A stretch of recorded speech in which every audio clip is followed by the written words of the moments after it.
ठोकर की आवाज। फरीद और आमना की मेहरबानी की कहानी।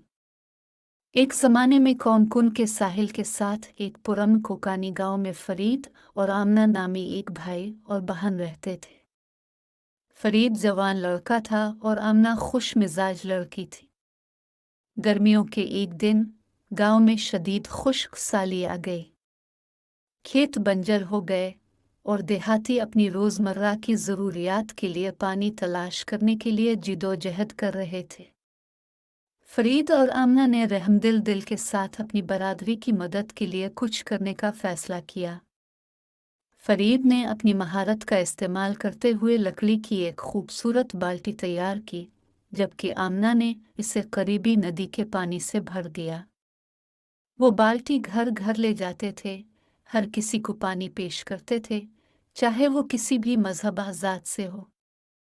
उनके हसन सलूक से गांव वालों को गहरा असर हुआ। फरीद और आमना की सखावत की बातें दूर दूर तक फैल गईं। जल्द ही आसपास के गांव के लोग उनकी बेलौस का मुशाहिदा करने आए। नौजवान दोस्तों से मुतासिर होकर दूसरों ने ज़रूरतमंदों को पानी फराहम करने की कोशिश में हिस्सा लिया। एक दिन जब फरीद और आमना दरिया के किनारे चल रहे थे, तो उन्होंने एक छुपा हुआ चश्मा दरियाफ्त किया जो मुजिज़ाना तौर पर कभी सूखा नहीं था।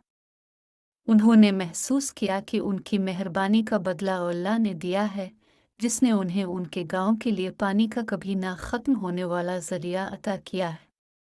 गांव में तरक्की हुई, फरीद और आमना अफसानवी बन गए।